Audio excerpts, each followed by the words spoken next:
enemies, foreign and domestic. Now, which are more dangerous ultimately, folks? The enemy at your gate wearing a uniform, or the enemy inside wearing a suit and tie and talking just like you? Who's going to do you more damage?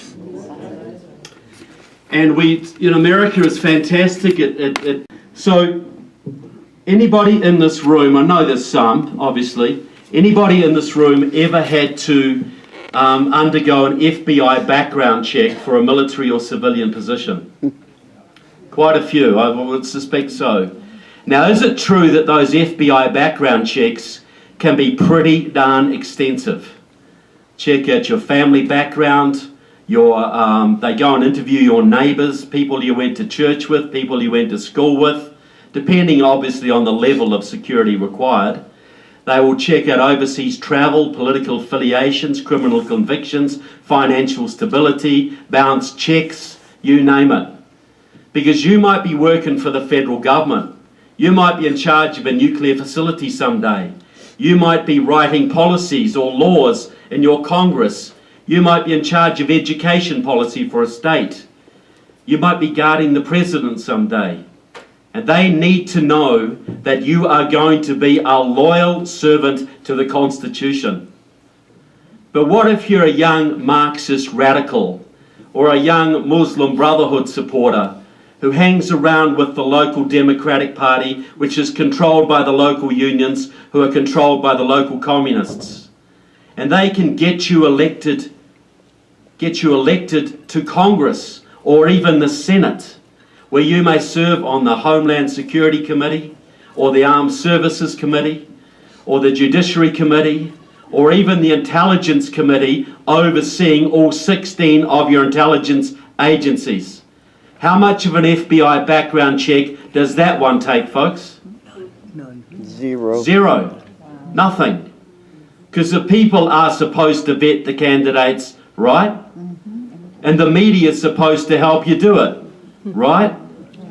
Well, how's that been working out, people? Yeah. Not too well, has it? You know, they vetted Mitt Romney. They vetted Donald Trump. They vetted Mitt Romney. They told you what Mitt Romney did with his dog on holiday. They told you about him allegedly beating up some young gay kid when he was 17. What they did not drag up about Donald Trump is beyond unbelievable. But why do they not go into this elephant's graveyard of skeletons in Obama's closet or Hillary Clinton's closet? Why does having a D after your name automatically make you a safe and secure person? So you can't rely on the media. Now, so you can be elected to Congress with no background checks. You can serve on the Intelligence Committee. Do you think your enemies may be aware of that little loophole? Do you think the enemies of this country with their intelligence services may be aware of the lack of security precautions around your congressmen and senators?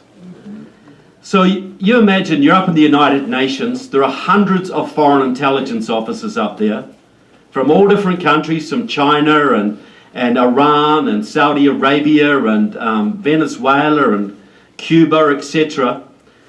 And they are working with your congressmen. They invite them to parties. They go to picnics with their families.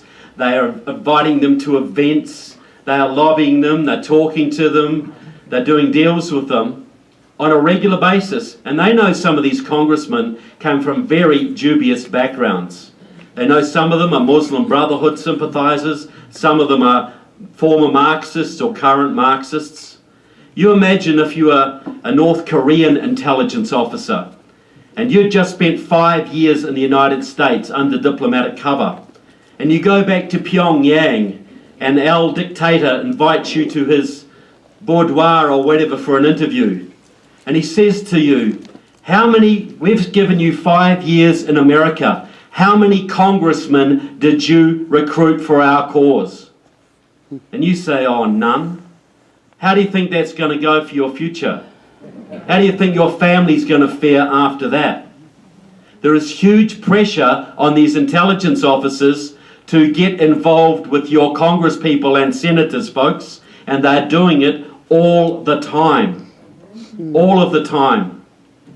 Now, it's been going on for a while too, you know.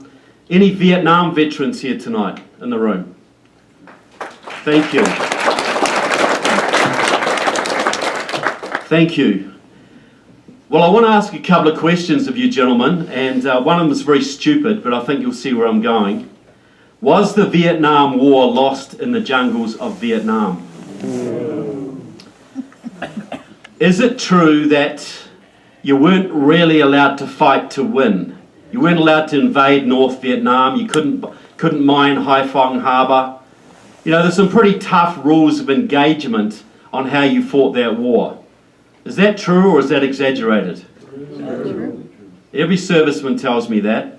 So had you been allowed, this is a stupid question, had you been allowed to fight that war to actually win it, to take the fight to the heart of the enemy and invade North Vietnam, could you have done it and pretty darn quickly? Yes. 6 months, the country's the size of New Jersey. You know, you had the biggest military in the world over there and you didn't invade them. Funny that. I'll tell a little story too. This was told to me by Admiral Ace Lyons, former commander of the Pacific Fleet. Dean Rusk, who was your Secretary of State at the time, used to get instructions on his desk every night detailing the bombing order for Vietnam the next day, North Vietnam, where your planes were going to fly, what factories they were going to bomb, what cities they were going to bomb, whatever. And every night he would send those instructions to, I believe it was the Swedish embassy in Washington, D.C., who would pass them on to the North Vietnamese. So they could bring their guns to the perfect position the next day to deal with your planes. How many of your airmen, your brave airmen, do you think were shot down because of that man's actions? How many? What penalty did he pay for that, people? Well, you know, you fought that war, you withdrew, and your Congress defunded the South Vietnamese military, guaranteeing a communist takeover. You lost 58,000 men in that war, people. Your comrades in arms, your football buddies, your cousins, your uncles, the guys you went to elementary school with, the guys you played baseball with. I guarantee every member of this room was touched by that war in some way. Everybody here. 58,000 of your boys died, hundreds of thousands of wounded, hundreds of thousands of Vietnamese were executed and imprisoned after the communist takeover. The South China Sea was full of boat people fleeing the communist tyranny. 58,000 of your boys who died in a war they were not allowed to win. Well, I say this, folks, that war was deliberately sabotaged in your Congress by congressmen like Father Drynan from Massachusetts, who were working hand in glove with the Communist Party USA, which was taking its orders directly from the Communist Party of the Soviet Union, which was allied to the Communist Party of North Vietnam. Do you think there might have been a little bit of treason there, people? And how many of those traitors who condemned tens of thousands of your boys to completely unnecessary deaths, how many of them paid a single penalty for what they did, folks? Zero. One of them was Obama's Secretary of State, John Kerry, otherwise known as Jane Fonda with less testosterone.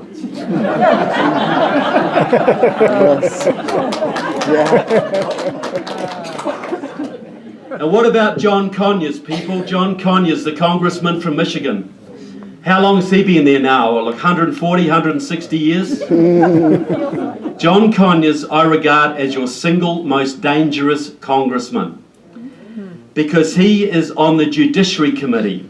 He is the ranking Democrat on that committee, and as he's been in Congress so long, most of the time the Democrats have controlled the House, he has been the chairman of the Judiciary Committee.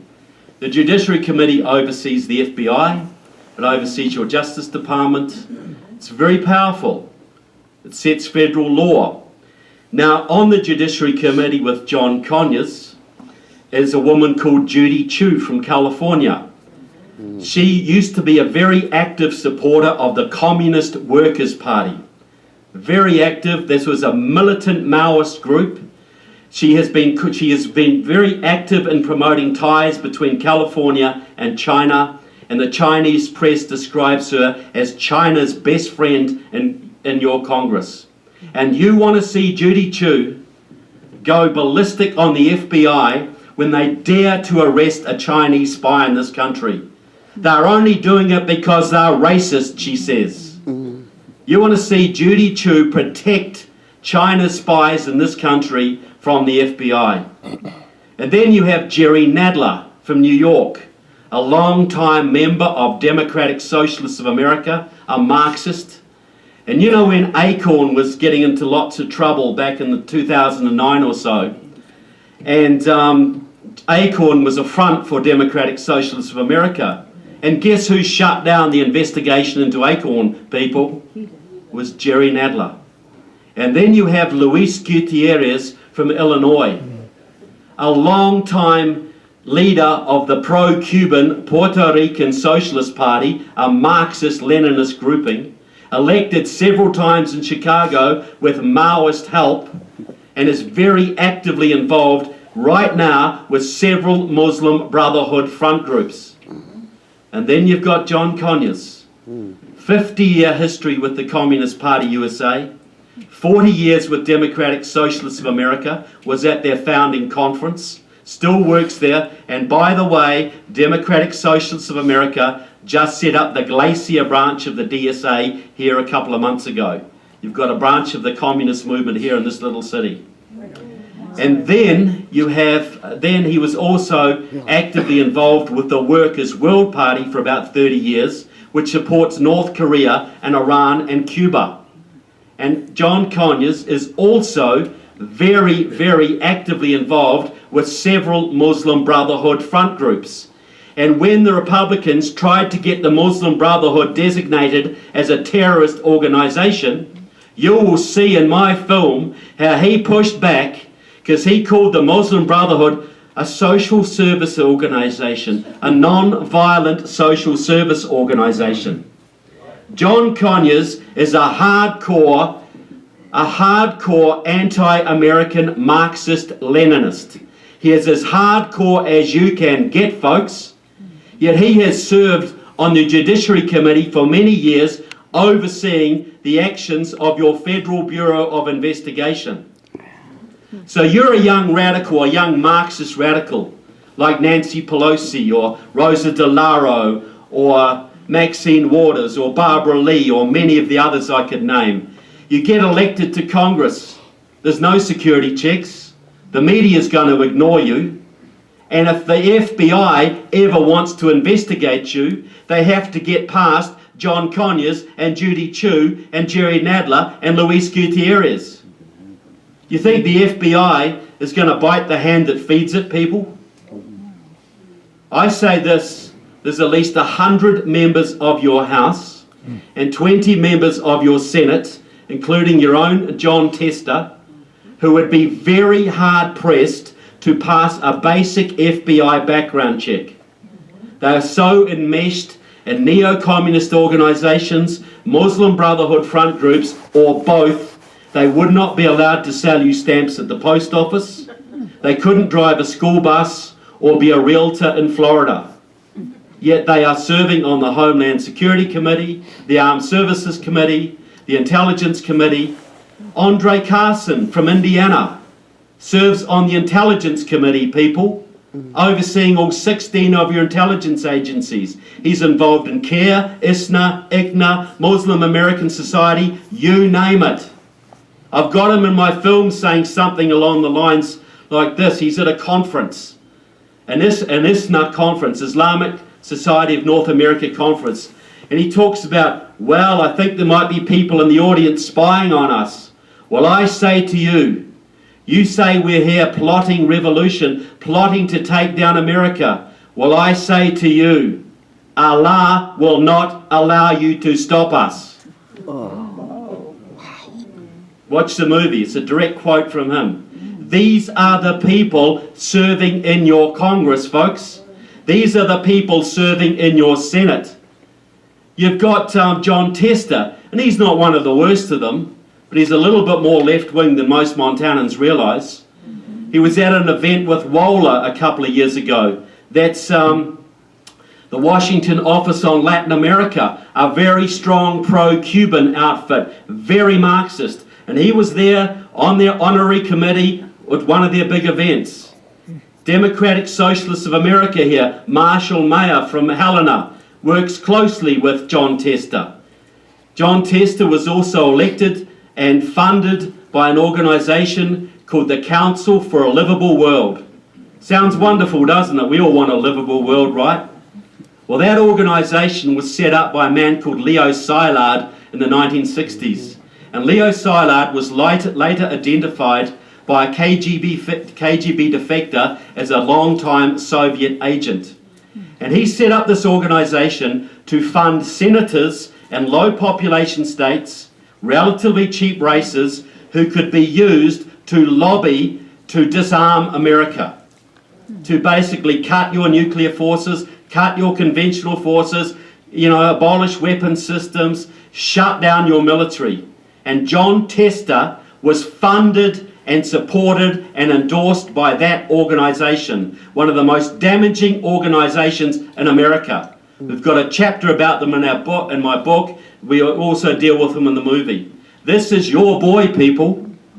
This is the man in your state, who most people regard as a sort of nice sort of cowboy guy with a flat top haircut, all-American guy. He is nothing of the sort.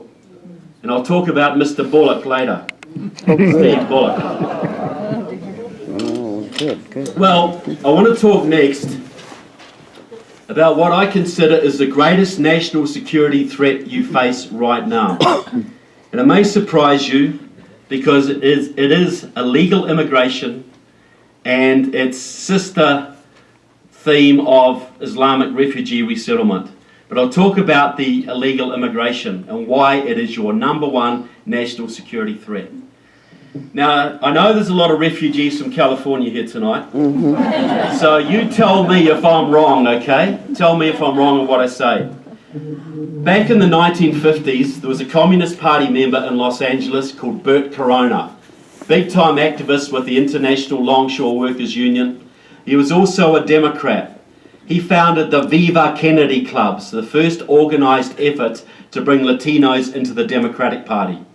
He also set up, with a lot of Saul Alinsky money from Chicago, a network of support groups for illegal aliens across Southern California, Arizona, New Mexico and Texas and into Colorado. The purpose of these groups was to encourage illegals across the border, get them work in factories and farms, get their kids into schools, get them settled in America. Now, Corona trained a whole bunch of acolytes to carry on his work for him. 3 of them are very well known in California. They have transformed that state, and the spillover is transforming yours before your very eyes. The first of these people is a man called Antonio Villagrosa, former mayor of Los Angeles, probably the next governor of California after Jerry Moonbeam goes. Okay? So Antonio Villagrosa is a hardcore Marxist. He used to go down to Cuba to cut sugarcane for the Castro brothers. He turned Los Angeles into a sanctuary city.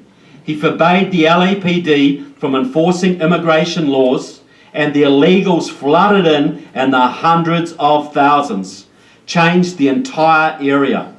Second member of this group, and they are a group. You heard recently that California is giving driver's licenses to illegals. Well, the man who engineered that and many other similar actions is a guy called Gil Cedillo. He was a very big supporter of the Communist Party, and he was also, until recently, the Democratic head of the California State Senate. Big-time Marxist. The third member of this group, another Marxist, the most powerful woman in Southern California, in my opinion, She now serves on the Democratic National Committee. She was a former head of the California AFL-CIO. Her name is Maria Elena Durazzo. She is behind the massive union-driven and union-paid-for Latino voter registration drives and get out the vote efforts that have transformed, that have basically added hundreds of thousands of new Latino voters, legal and illegal, to the California rolls in the last 20 years. Almost all of them Democrats. They had their first success back in 1996 in Orange County when the unions poured into that area, into Santa Ana. They signed up thousands of illegals, they committed massive vote fraud, and they got rid of B1 Bob Dornan and gave you Loretta Sanchez. Complete Marxist. They got rid of one of the most conservative members of your Congress and gave you a radical. And they just duplicated that across California. Now you cannot elect a conservative in California now statewide for love nor money. Now the leader of the amnesty movement today is a man called Alamo Medina. You've seen him on TV wearing a purple shirt, leading an amnesty rally, former executive vice president of SEIU. He is the man Obama would go to on all issues of immigration, a regular visitor to the White House. He is the man who got the amnesty bill pushed through your Senate a few years ago. He is the undisputed leader of the movement, a member of Democratic Socialists of America, a complete and utter Marxist. Now, I just want to ask a little question. Any former or current union members here tonight? I'm not going to persecute anybody. I know this is, Okay, well, here's a question, people. SAG, was it? Okay. Which organisation in America 30 years ago was the most militantly opposed to illegal aliens? Which organisation was constantly lobbying Congress to increase penalties on any employer caught employing illegals? It's the unions, the AFL-CIO, Cesar Chavez and the farm workers. Cesar Chavez used to have people on the border.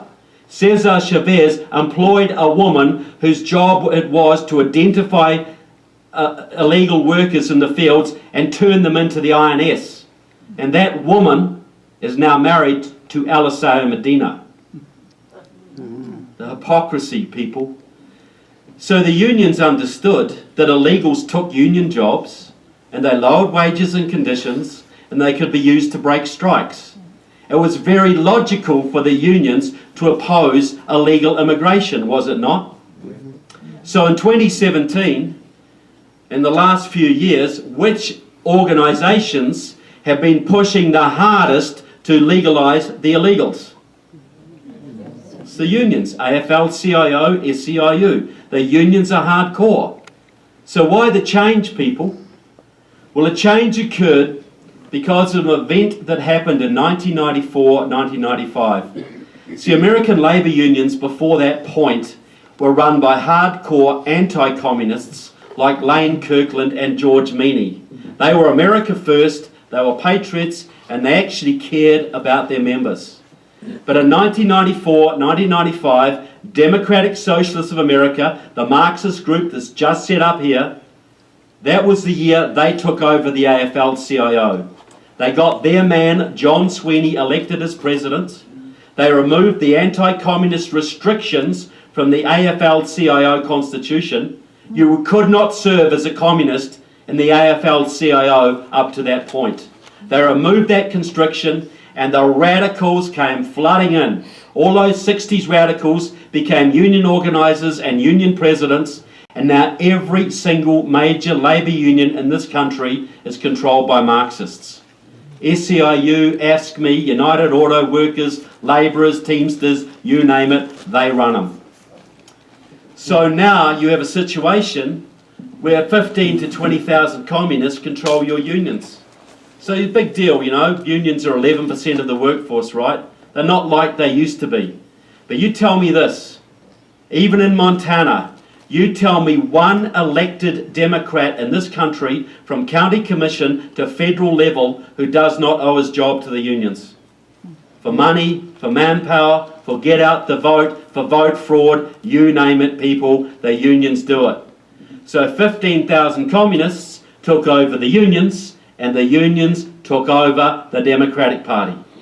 They purged all the good guys. Joe Lieberman, the senator from Connecticut, was the last one to go, far too pro-Israel. They purged the Dixiecrats, the Southern conservatives.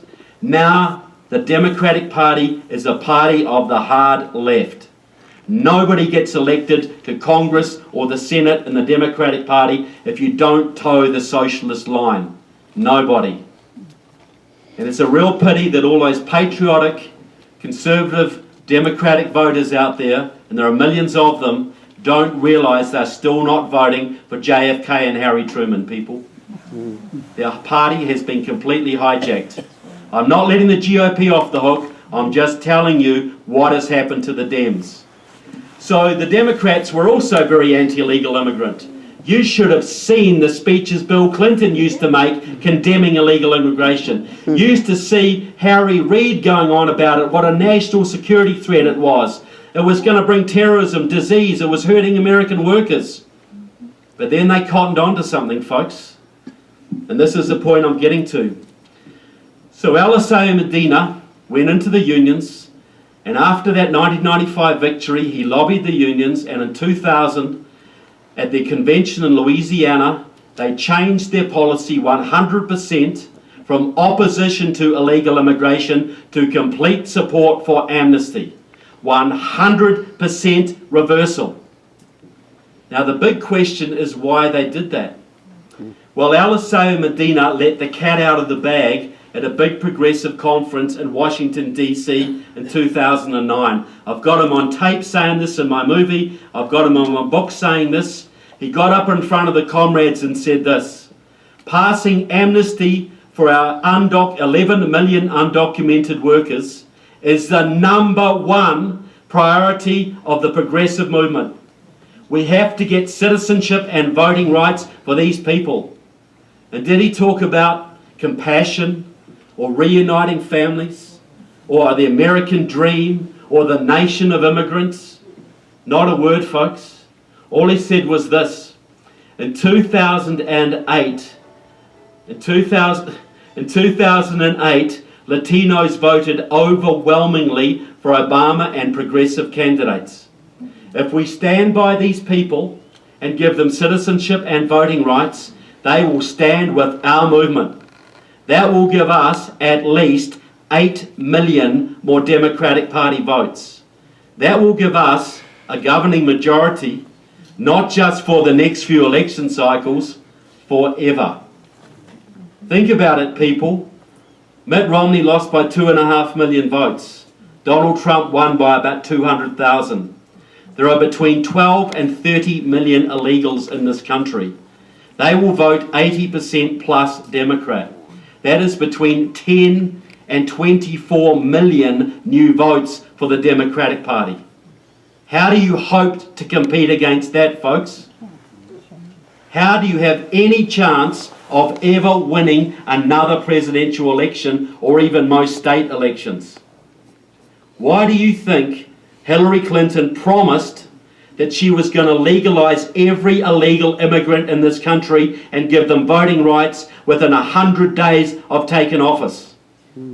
Why do you think Obama, before the 2014 election, went hardcore trying to push amnesty through, even though he knew it was probably going to cost him the Senate? Which it did. Because Obama is a Leninist. 2 steps backwards, 1 step backwards to get 2 steps forwards. So what? We give the Republicans the Senate for a term. Big deal. We get amnesty. We'll never be beaten again.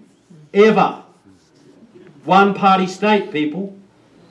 And if you think the Democrats are arrogant now, what do you think they'd be like with 10 to 24 million new votes in their pockets and the Republicans permanently out of office? You think this country would become like France or Germany, as Sean Hannity keeps telling you? Or would it become like Venezuela pretty damn quickly and Cuba not long after? Because that is the plan, people. That is why they are doing this. These people are Marxists. They want a one-party state. They are not Democrats anymore. They are basically a Marxist party who wants a permanent majority, just as every other Marxist-Leninist party does around the world. And once they've got power, they will use every dirty trick, every illegal tactic, every bit of thuggery they can muster to keep that power. As Lenin said, it is not the gaining of power that is important, it is the keeping of power that is important. This country was that far away from a one-party state. You were that close, people, because we all knew that Hillary Clinton was going to win, right? But how many of us realised what she was going to do when she did win, and how many of us realised that that would have taken America away forever? It would have been gone, people. And have you ever seen in your life, well, I want to say, who thinks there might have been a touch of the miraculous on that election? Just a little bit. It was definitely the hand of God there, people, because we all knew that Hillary was going to win, right? The whole world knew that Hillary was going to win. Couldn't be any other way.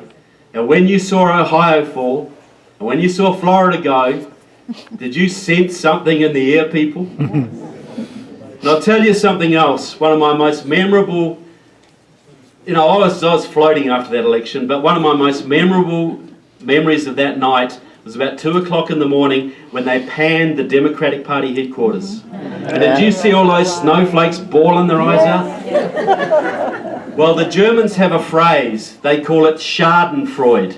It is taking pleasure in others' pain. And it's not a very pleasant thing, right? But did you feel a little touch of Schadenfreude that night? And did you think you deserved it after 8 years of Obama? I certainly think you did. I hope you enjoyed it to the max. But the thing is, so this is, have you ever seen as much vitriol against the president in your lifetime as against this one? Have you seen such concerted attack from Hollywood and the media and the radicals on the street and the rhinos and you name it? Have you seen a president attacked like this? See, why are they so angry? Well, you think about it.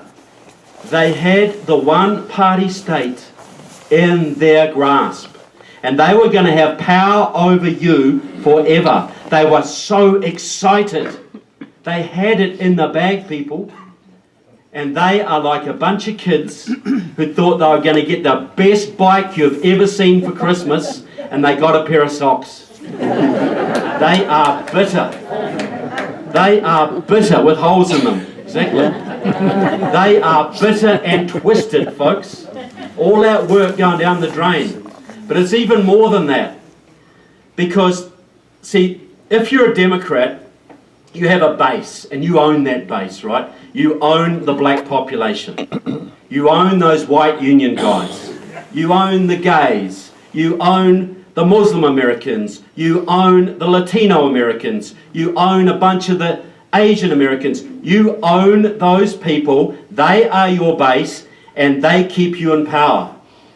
And when Donald Trump went to the white union guys in Pennsylvania and Ohio and said, I don't see a lot of jobs out here, guys. I see a lot of closed down factories. What have the Democrats done for you guys lately? Why don't you vote for me? And a lot of them said, hell yeah. And when he went to the black communities, and he went to them and said, oh look, I don't see a lot of jobs in your communities. I see a lot of crime, a lot of drugs. And just by the way, how do you know how secure your borders are, people? It is by the price of heroin on your streets. America has got the worst heroin epidemic it's had for decades. Young people are dying in Utah from heroin, people, because the Democrats kept the borders open for 8 long years. Didn't matter how many drugs came into your country, as long as those voters came through. Had most illegal aliens voted Republican, how long do you think it would have been if Obama had the biggest fence on the border you have ever seen? But he went to the black communities He said, I see a lot of poverty, I see a lot of crime, I see a lot of drugs, no employment. You've been voting Democrat for 40 years. How's that been going for you? And they said, well, yeah, maybe not so well. He said, well, vote for me. What have you got to lose? And a whole bunch of them did. And when he went to the, and everybody says, oh, all illegals are for amnesty, right? All the Latinos are for amnesty. There's a lot of legal Latinos in this country who do not want amnesty. They came the hard way. They think everybody should come the same way. Mm-hmm. And when Donald Trump stood against amnesty, a lot of Latino voters came across for Mr. Trump as well. And that was enough to destroy the Democratic Party's base. And that is why they are freaking, people. Because their base that has kept them in power for so long could crumble to nothing if Donald Trump is a successful president. That's right. He could realign politics for 50 years, keep the Democrats out of power for decades. You imagine if he can get on top of the illegal immigration, if he can get on top of the crime in the inner cities, bring back law and order. You imagine if he can open up the energy fields so you can drill your own oil and natural gas and not depend on Venezuela and Saudi Arabia. You imagine if he can bring back the jobs to the Rust Belt. You imagine the trillions of dollars that will flow back into this country, folks. You imagine the investment that will come back into your country, like it did under Ronald Reagan. You imagine the jobs and prosperity that you could have if these policies have a chance to take hold. The taxes come down, the regulation on business comes down. The Democrats are freaking, people, because they understand that if he's successful, they are done. So this is their plan. This is the plan to take you down, folks. We are at a tipping point right now. Donald Trump's election was not a change in direction so much, it was a reprieve, a second chance. Another chance to work even harder to save this country. And if you look at the Bible, people, there's a lot of second chances in the Old Testament. You guys going off the reservation, you better get back on board. And sometimes they did, and sometimes they didn't. But how many third chances were there in the Old Testament, folks? How many third chances were there? So we're on the second chance. We have been given another chance against all the odds, a miraculous chance to work even harder to turn this country around. That's what we've been given. And if we blow that one, people, I wouldn't want to be holding out my hand for another one. So the left's plan is very simple. We're going to do everything we can to discredit the president. We're going to do everything we can to create chaos in this country, to stall him, impeach him, to destroy law and order, to stop his program, single thing we can. The communist radicals on the street right now, Antifa, their job isn't so much to create a revolution, it's to create so much chaos that the Republican rhinos have an excuse to join the Democrats to impeach the president. That is their plan. Thank you. Thanks very much. They want to impeach him if they can, stall him, tie him up in court, because they want to come into 2018 with very few achievements and say, what you elected and what do you got? You might as well go back to the Democrats. At least we gave you money. And then they want to come into 2020 and do the same thing. But they have an even more sinister plan here. Who remembers the old Rainbow Coalition of the 80s? Jesse Jackson's famous Rainbow Coalition. He ran twice, 84, 88. He got 7 million votes the second time. His brilliant idea was you get the radical whites, the blacks, the Latinos, white, black, brown, the gays, lavender, the Native Americans, red, the Asian Americans, yellow, and you get this beautiful rainbow coalition of progressive radicals and unite them into one movement, and it carries you to victory. Well, and that worked very well, but there just wasn't the minorities in those days to carry it off.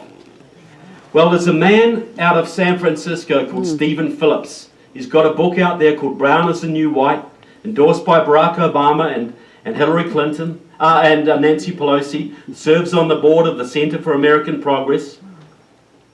Very big, very active progressive. He was a member of the League of Revolutionary Struggle at Stanford University in the 80s. He worked on Jesse Jackson's campaign for a whole year in 1988. And he is out there now telling all the Democrats, forget about the middle. Don't worry about the middle people. Don't spend a lot of money trying to seduce people away from the Republicans, that imaginary middle voter. Double down on the progressive base. Go hardcore progressive. Rebuild the Rainbow Coalition. Now this is the man who basically was the first man to fund Barack Obama. He married into the very wealthy Sandler family out of San Francisco, big Democrat donors, and he was the man who got behind Obama right at the beginning. He is right now working with groups all over the country, sending thousands of people down to the southern states to sign up every black, Latino, Asian American and Muslim American voter they can. They're pouring into Tennessee, they're pouring into Florida, South Carolina, North Carolina, Georgia particularly. They're backing the governor, Stacey Abrams as the governor of Georgia. They're behind Ben Jealous, who's standing for the governorship of Maryland. They're trying to recreate the Rainbow Coalition. They have also backed one or two white candidates, one or two progressive white candidates to carry their banner. And one of them, one of the very few white candidates they backed, is a man called Stephen Bullock. Anyone know him? He has an organisation, Mr. Phillips has an organisation called Power Pack, and they were right in behind Bullock and got him elected in this state. Their plan is to basically, there was two people around Mr. Phillips at Stanford. He had a whole bunch of people around him. One of them was a man called Cory Booker, who's now the senator from New Jersey. He also had a woman whose sister was a lady called Kamala Harris, who's a new senator from California. So Cory Booker's black, Kamala Harris is mixed black, Asian American.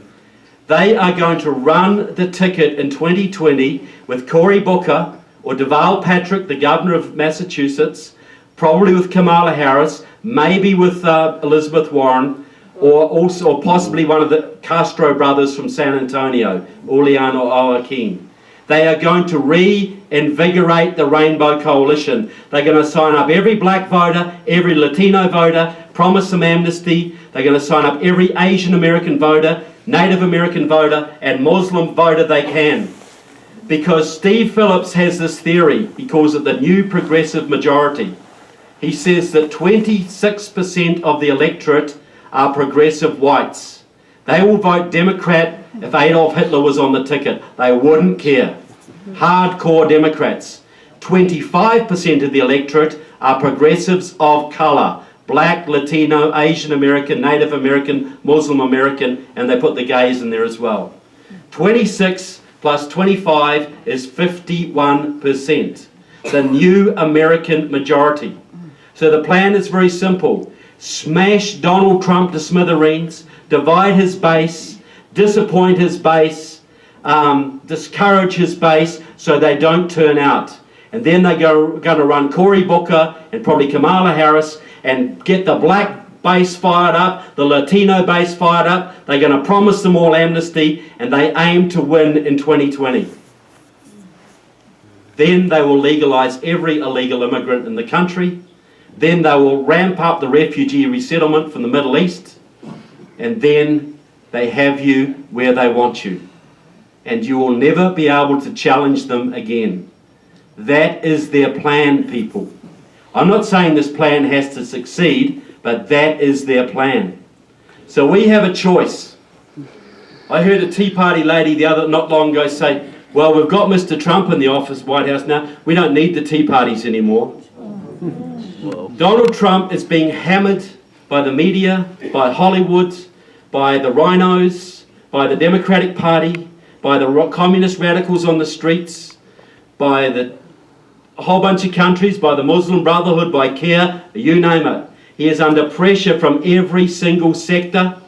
He hasn't got a lot of friends up there. The only bunch of people who aren't giving him lots of pressure is the base who elected him. We have to change that, people. We have to be with the president, pushing him every ounce of the way to do the right thing, getting on his case if he does the wrong thing, and encouraging him like crazy if he does the right thing. As American citizens, do you have any other responsibility other than making sure your Constitution is protected? And you have to do this, people, because if we let this one slip by, I don't want to see the mood in this country in 2020 when Cory Booker is the new president and he signs the executive order legalising 30 million illegals in this country. How do you think you'd feel that day, people? You can't come to New Zealand, sorry. So this is where we are. This is a tipping point. If we win this, if this president is successful, and the money comes flying back into this country, and the economy is freed, and the money starts flowing, and the factories are built, this will change the whole culture. Think of how many 60s hippies became good conservatives because of Ronald Reagan. I bet there's one or two in the room. I won't point you out, I can tell by looking at you. Or you think of all those young Bernie kids who've been indoctrinated in the universities. If Donald Trump can turn around the economy, if they can move out of their mom's basement, if they can get $80,000 a year jobs and get married and have kids and have mortgages and have a future, how long do you think they're going to follow this Bernie garbage, folks? We could change the whole culture. That's the upside. So we have a choice. We can sit back for the next couple of years and cruise and hope things go well. Hope. Or we can give it everything we've got, get as active as we possibly can for God, for Constitution, for country and family. Amen. That's what we can do.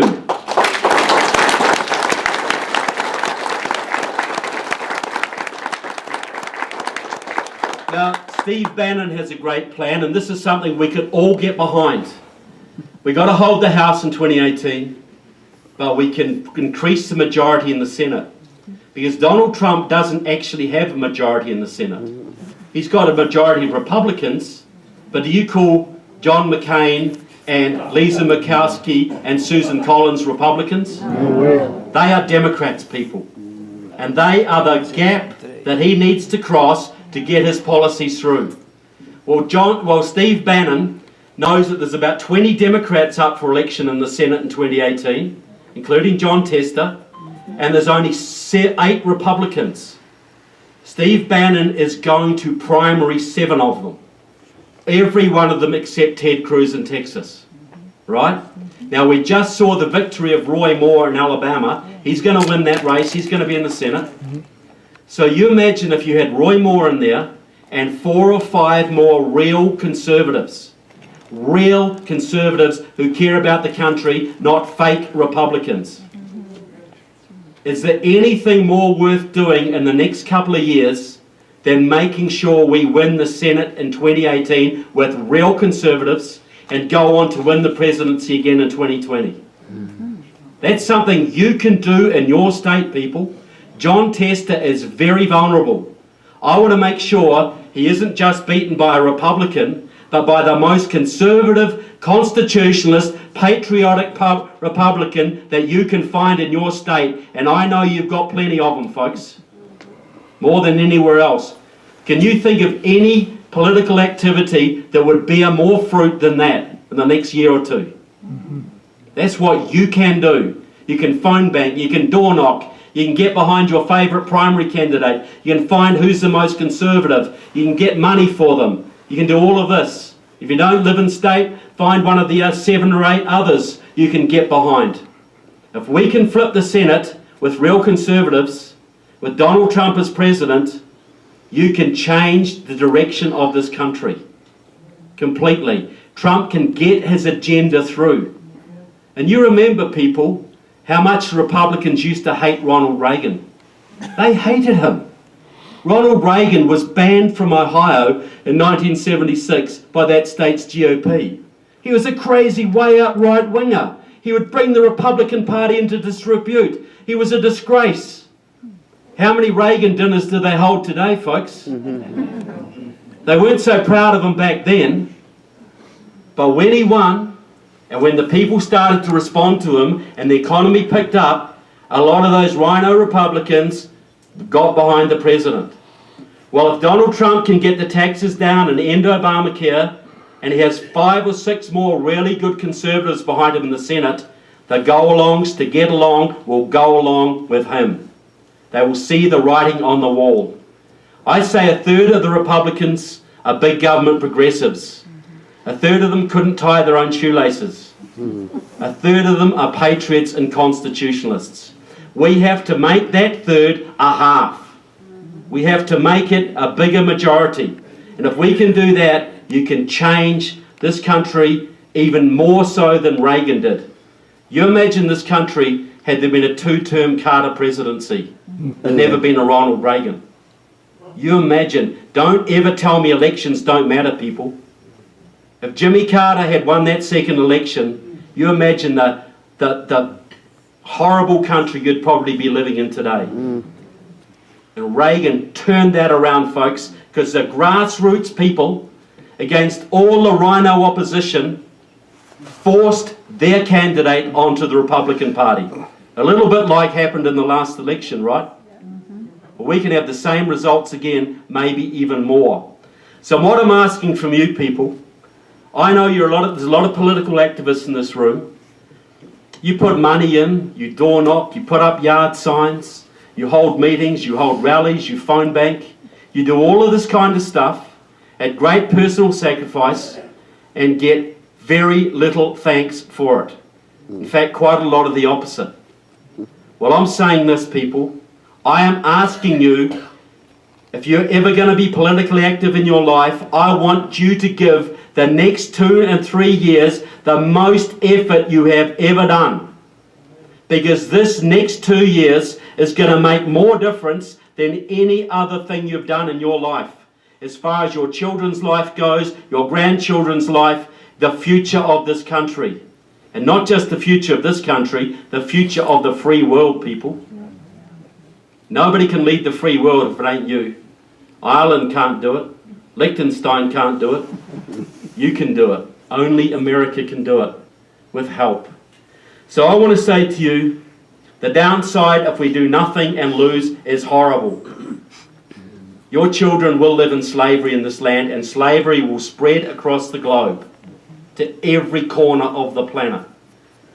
But if you give it everything you've got, everything that's within you for your God, your country, your constitution, and your family, 2 things may happen. You may give it everything you've got and still lose. But at least you will earn the right to look your children in the eye and say, I did everything I damn well could. What is that worth to you, folks? And if you win, and you can win, because God has not finished with this country yet, people. You look at your American Revolution. You had a bunch of farmers and lawyers and blacksmiths with squirrel rifles taking on the world's greatest military empire. How stupid was that, people? How insane was that? Who would do such a dumb thing? And they were beaten across every state. They were dodging British bullets and eating snow and freezing and eating berries to survive. Away from their homes for months at a time. They might get back to their farm and all they'd find would be a burned out farmhouse and some graves. And they persevered for years. I was at Morristown, New Jersey not long ago. That was your troops spent the winter of 1780 there. And that was a little ice age. That was like Montana in Pennsylvania in winter, people. That was terrible. 10,000 troops started that winter, and death, desertion and disease took 4,000 of them. The officers were eating their pet dogs to survive. The troops were eating their boots. They weren't paid for months. The money they got, the Continental, was worth a Continental. It was nothing. But they persevered through that winter. And George Washington went to Valley Forge and he got down on his knees and prayed. And he got up and he went on to take out the British at Yorktown and other surprise attacks and turn the course of the war. One bullet could have snuffed out that revolution, people. And he didn't just change the course of the war, he changed the course of human history. It could have been snuffed out by one stray bullet, but it wasn't. You could have been destroyed in the Civil War, but you weren't. You could have been destroyed by the Soviets or the Nazis and the Japanese, but you weren't. Every time America has faced a challenge, you've beaten it and come back stronger than before. And every time you've had miracles to help you, people, and leaders have been risen up to lead you to where you needed to go.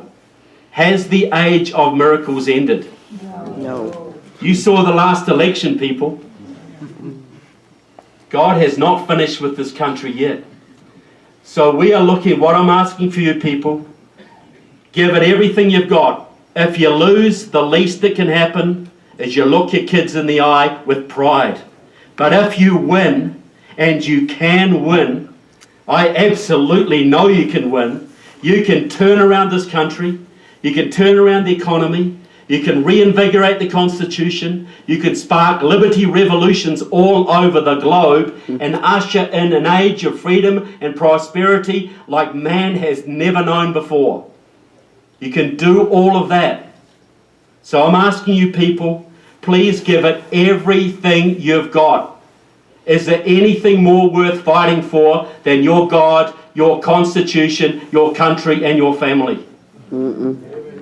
Nothing. So I want to say to you people, thank you so much for what you do for America, for my country, and for liberty. God bless America and God bless Montana. Thank you.